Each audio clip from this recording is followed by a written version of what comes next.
मैं दान से आप संतुष्ट प्रभु, मैं अपने महल के जिस दरवाजे से निकलूं उस दरवाजे पर आप पहरेदार बनकर खड़े रहना। भगवान भक्तों के अधीन होते हैं।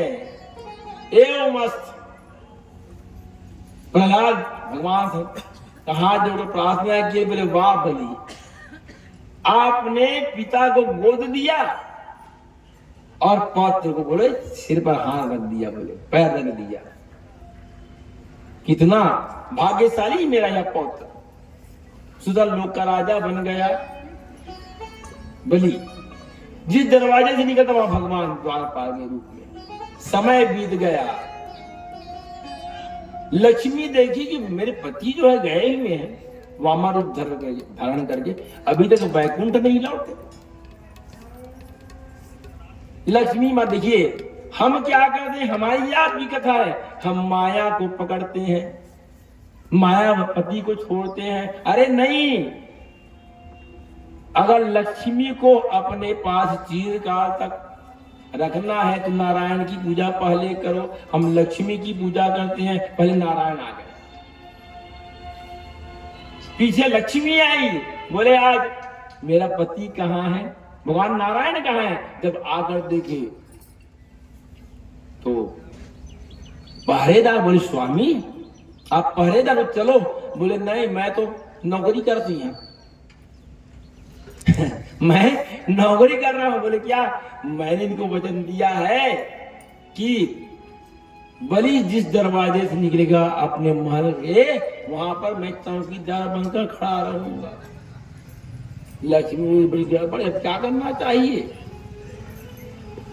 वह तिथि कौन था, श्रावण मास का पूर्णिमा तिथि, रक्षाबंधन जिसको बोलते हैं, तब से चालू हुआ। अब बोली कि ये बलि जो है मेरे पति को अपने प्रेम के बस में बांध लिया है, मैं भी इसको प्रेम में बांधू। कौन से प्रेम में, एन बद्धो बलि राजा दानवेंद्र महाबला परिबधनामी रक्षे माचल माचल। हे बलि राजा, आपने मेरे पति को जिस प्रेम के बंधन में बांधा है, मैं आपको अपने भाई बना करके आपको उसी प्रेम के बंधन में बांधना चाहती हूं। और एक रेशम की धागा निकाली और जो है उसके हाथ में बांध दी। एन बद्धो बलि राजा दानवेंद्र महाबला बदनामी रक्षे माचल माचल। भैया मेरे राखी के बंधन को न भुलाना,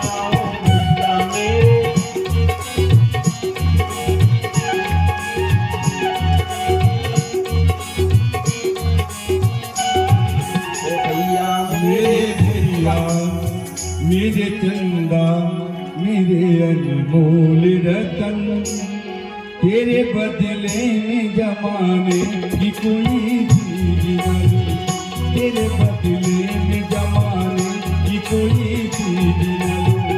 मेरे भैया मेरे चंदा मेरे अनमोल रतन, तेरे बदले में जमाने की कोई चीज नहीं, तेरे बदले में जमाने की कोई चीज नहीं।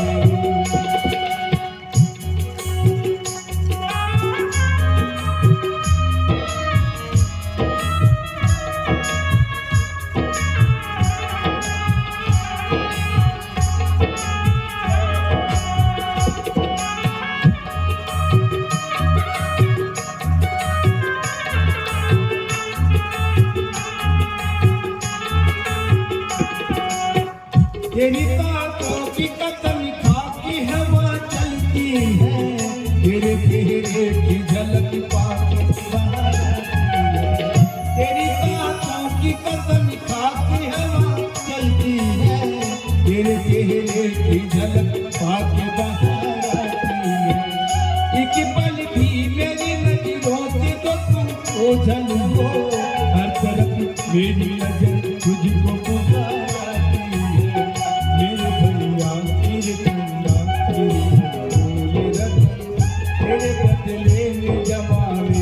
कोई कोई चीज न लूं, तेरे बदले में जमाने की कोई चीज न लूं।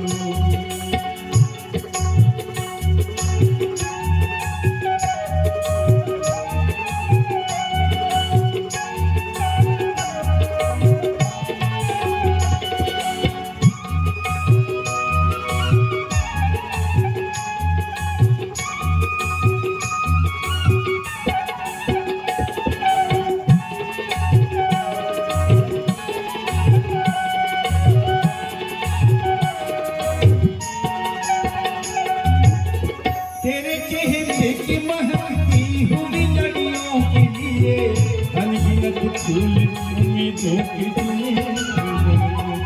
तेरे चेहरे की महकती हुई लड़ियों के लिए अनगिनत फूल उम्मीदों के लिए। वो भी दिन आए कि उन ख्वाबों के पाबील मिले, तेरे खातिर वो दुखी ख्वाब बुने गए।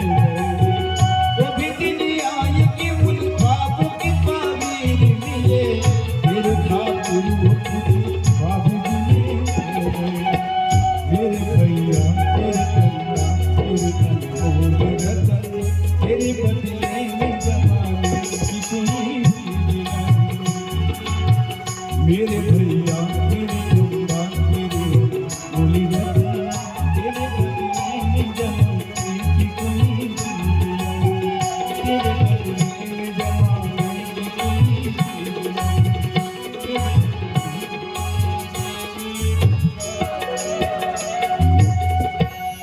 लक्ष्मी नारायण भगवान की जय। माँ भगवती लक्ष्मी देखिए आज बलि के ऊपर भगवान की कृपा। पहले लक्ष्मी पता ही आए, भगवान नारायण आए और पीछे लक्ष्मी। लक्ष्मी जो है उनको भाई मान करके हाथ में रक्षा सूत्र बांध दी। तब से जो है रक्षाबंधन का पर्व चालू हुआ है। बलि राजा बोले बहन क्या चाहिए, क्या चाहती हो? बोले कुछ नहीं भगवान, कुछ नहीं भैया, मुझको कुछ देना चाहते हो तुम? आपका जो चौकीदार है ना इसको मुझको वापस कर दो। आपका जो चौकीदार है पहरेदार, इसको तुम मेरे को दे दो। भाई था दादी। और इस प्रकार जो है बलि पर भगवान की बड़ी कृपा हुई। और यही तो सुखदेव भगवान जो है 8वां स्कंद को विराम करते हुए 9वें स्कंद में प्रवेश करते हैं। तो ब्रह्मा जी को 9वें स्कंद में सुखदेव भगवान कहते हैं कि ब्रह्मा के मन से मरीचि और मरीचि का पुत्र कश्यप और कश्यप का पुत्र विवस्वान और उनसे जो है श्राद्ध देव, और श्राद्ध देव से जो है एक कन्या का जन्म हुआ, उसका नाम ईला। बाद में सुजीव बना, देव पुराण में आया इसकी विस्तार से वर्णन। और उसके 10 पुत्र हुए। ब्रह्मा जी की मरीचि से कश्यप विवस्वान से श्राद्ध देव, और श्राद्ध देव मनु के 10 पुत्र हुए। इसमें बड़ा हुआ सरियाती। सरियाती बड़ा प्रतापी राजा था। राजा सरियाती बहुत प्रतापी, उनका नाम चलता था।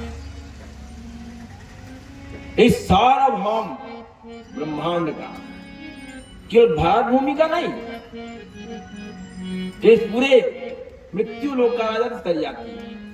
एक समय की बात है, राजा सरियाती अपनी कन्या जिसका नाम सुकन्या को लेकर के वन को घूमने गया। अब राजा है, जब राजा जाएगा उनके पहले साथी जाएंगे, पार्षद जाएंगे, सेना जाएगी, सब गए रथ में लेकर के, घोड़े हाथी रथ। एक सुंदर वन में गए, वहां पर उन्होंने छावनी लगाई।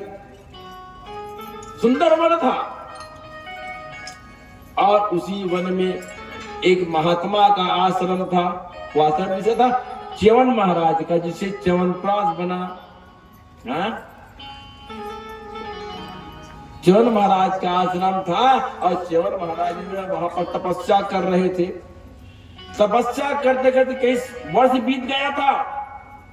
वो शुद्ध बुद्ध खो बैठे, उनके शरीर के ऊपर जो है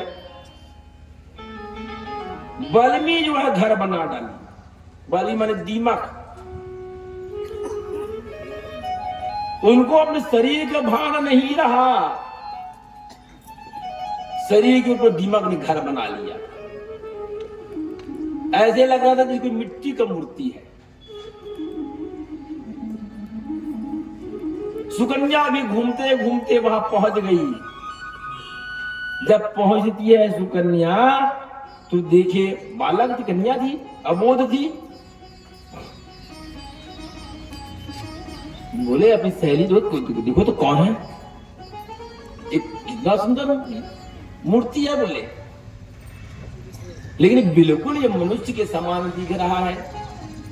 और वो जो है बचपना वश एक तिनका उठाई, उनको लगा कि इसके अंदर कुछ चीज है। जहां पर उनका आंख था, आंख को जो है उससे, उस लकड़ी से उसके ऊपर प्रहार किया। अंदर से आवाज आई,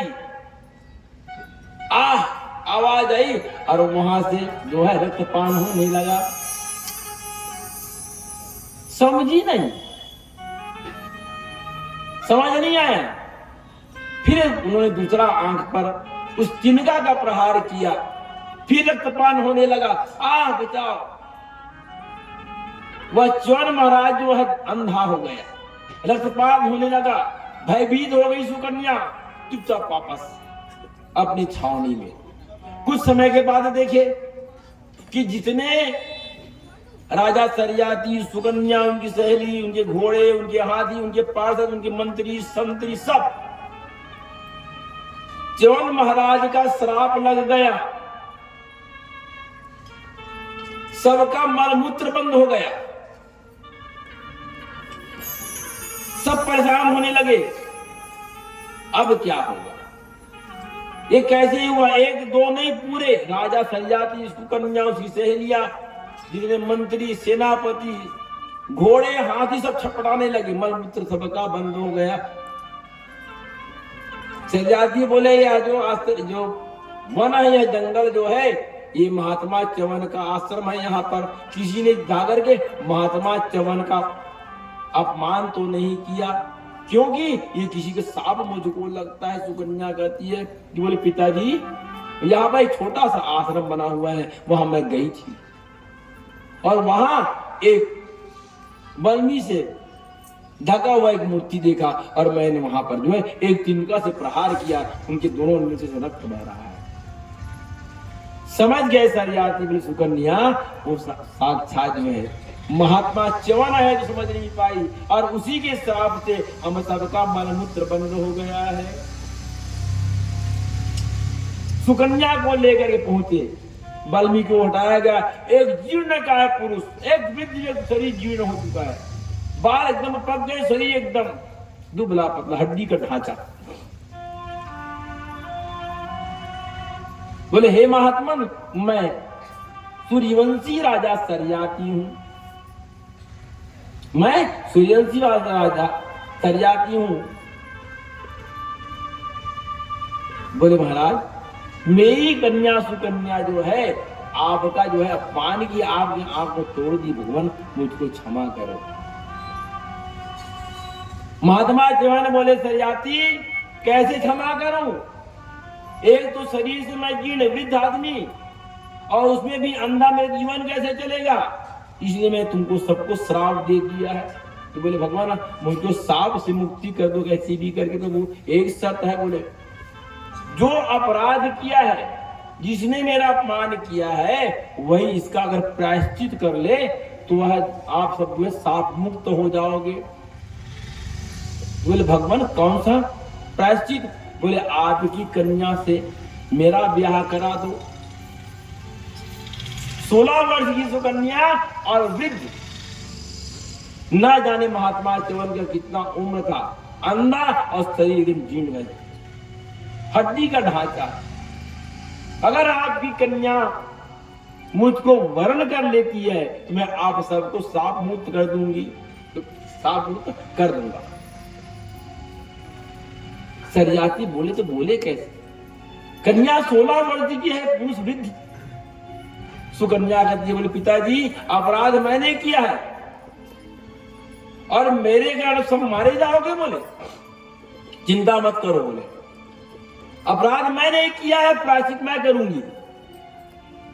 और उस समय जो है सुकन्या जो है महात्मा च्यवन को जो है वर्ण कर लेती है, उनसे ब्याह कर लेती है, पति बन जाती है उसकी। और वहां रहने लगी।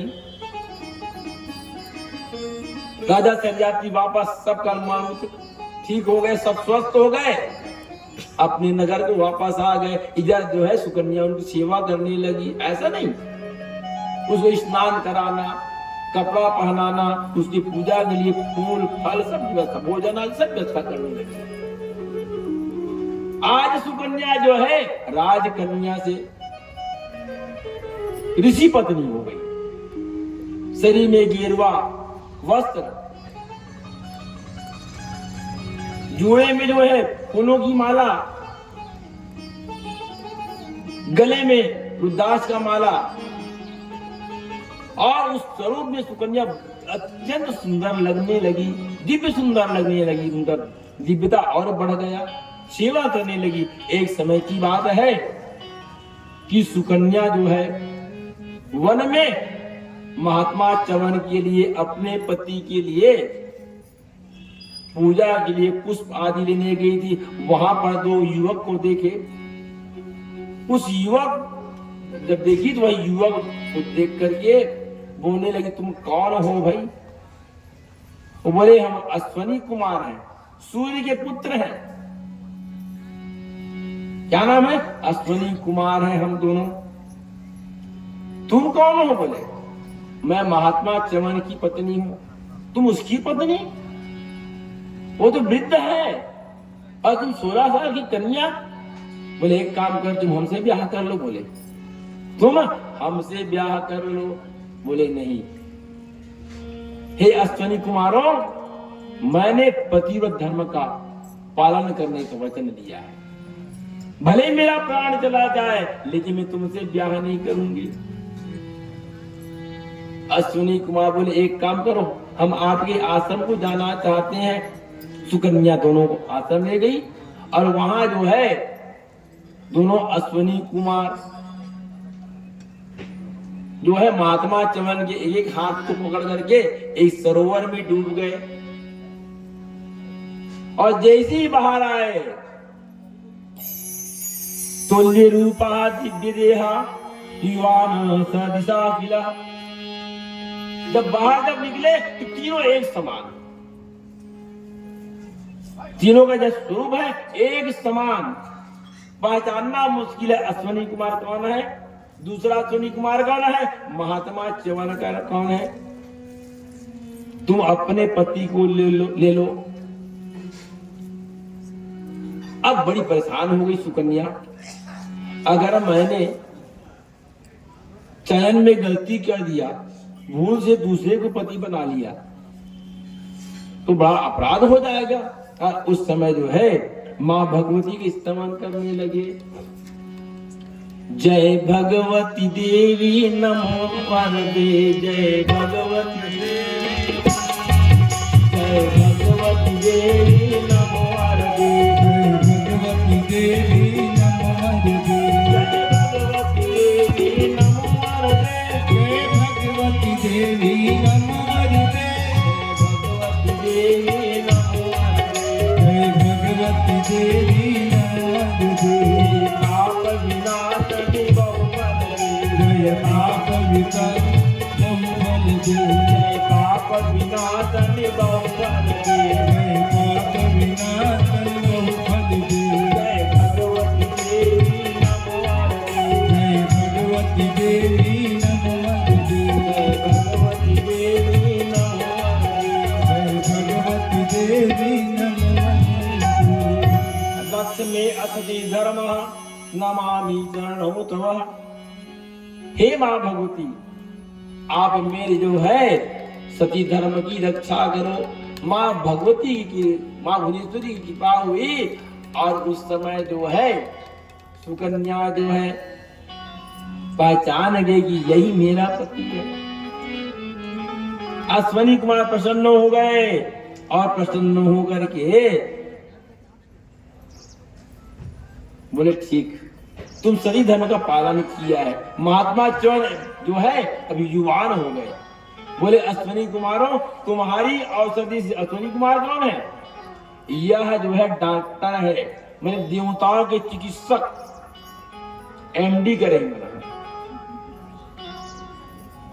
बड़े से बड़े ऑपरेशन कर देते थे। उनकी औषधि के सेवन से वह तालाब क्या था? दिव्य गुणों से युक्त एक औषधि युक्त जो है सरोवर था। महात्मा च्यवन बोले आपने मेरा इलाज ठीक किया महाराज, क्या चाहते हो? बोले कुछ नहीं भगवान, एक काम करना। बोले एक काम करना। बोले क्या? अब से जो यज्ञ होगा उस यज्ञ में सोमपान हमको देना। यज्ञ जब होता है तो उसमें सोमपान होता है, जिसे कुछ लोग बोलते हैं कि नहीं वो मदिरा होता, मदिरा नहीं होता, वो सोमपान एक औषधि का रस है जिसे शक्ति की प्राप्ति होती है। वो इंद्र को दिया जाता था।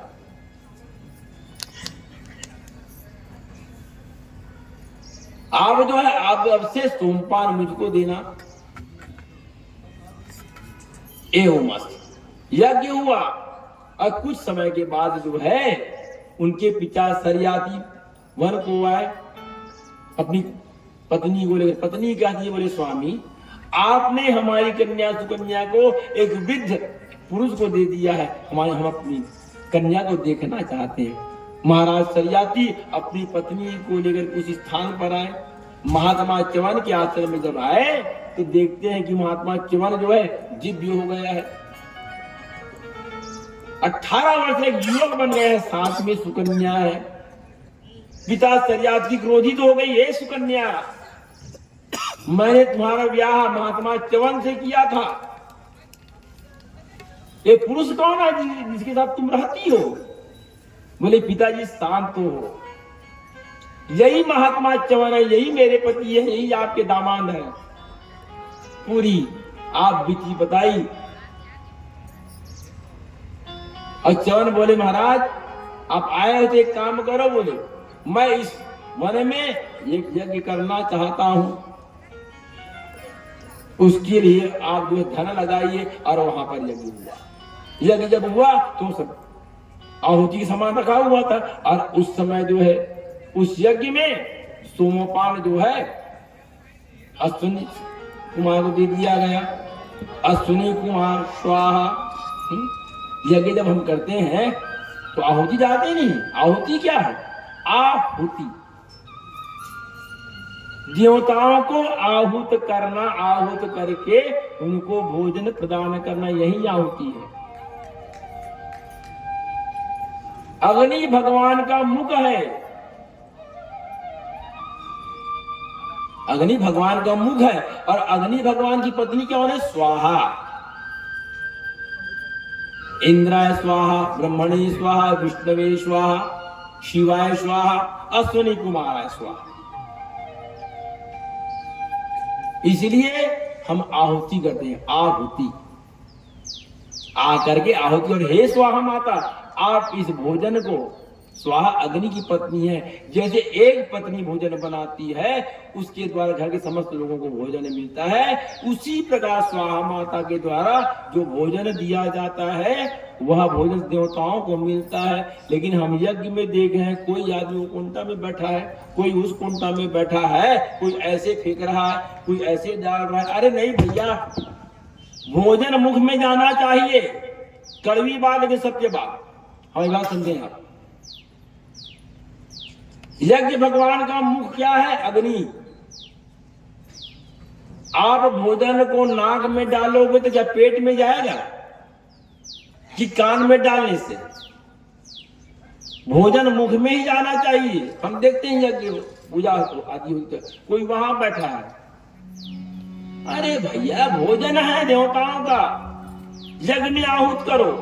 इस पेट में जठराग नहीं है ना, भोजन जब जठराग्नि में जाएगा, वो भी अग्नि है, तभी वही भोजन जो पचेगा वही मिलेगा हमको।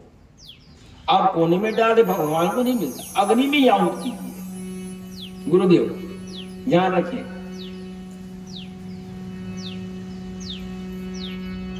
और उस समय जैसी सोमपान का रस अश्विनी कुमार को कराया गया, इंद्र क्रोधित हो गया, बोले च्यवन महाराज तुमने जो मेरे हिस्से का सोम रस था अश्विनी कुमार को दे दिया, और उसी समय जो है वज्रपात कर दिया। इसके महात्मा च्यवन के ऊपर, च्यवन महाराज के क्रोध से एक विशाल का दैत्य पैदा हुआ, नाम था मद। इतना शक्तिशाली था, वो तेजी से निकला था, उनके तपोबल से निकला था मद। वो वज्र वापस हो गया, आगे आगे वज्र, पीछे पीछे मद नामक राक्षस। इंद्र परेशान हो गया, अब क्या होगा, कैसे होगा।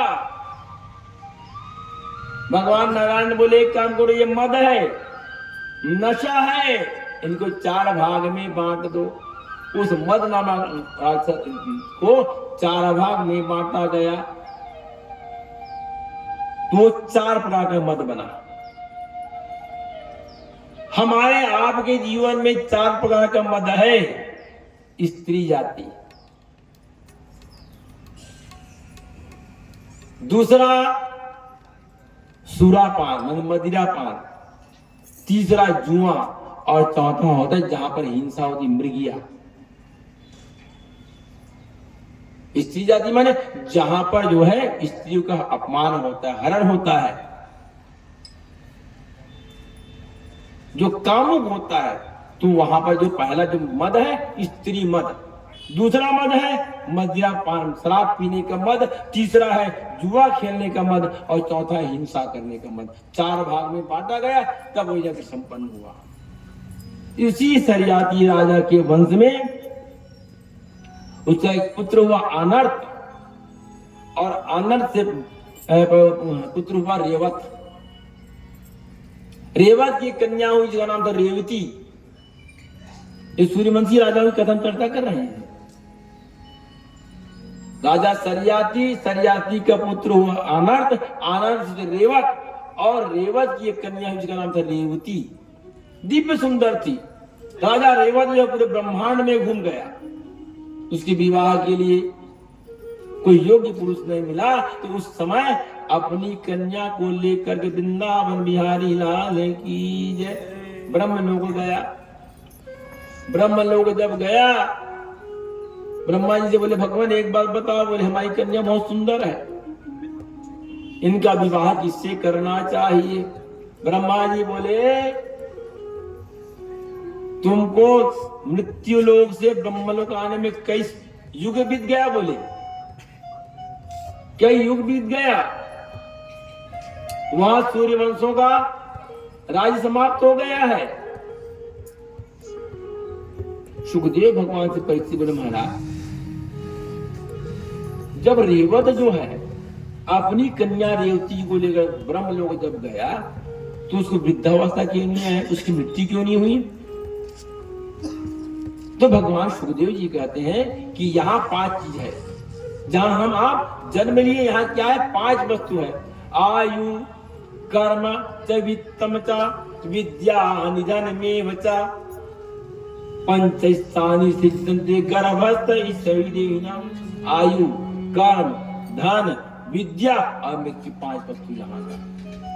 हमारा जन्म लेना, बढ़ना, वृद्धावस्था आना और मर जाना। लेकिन वहां क्या है, जो जीव मृत्यु लोक को परित्याग कर देता है, वहां जन्म मृत्यु जरा व्याधि शोक भीति विवर्ता। ना वहां जन्म होता, न मृत्यु होती, न शोक होता, न कोई बढ़ता, न कोई छोटा होता।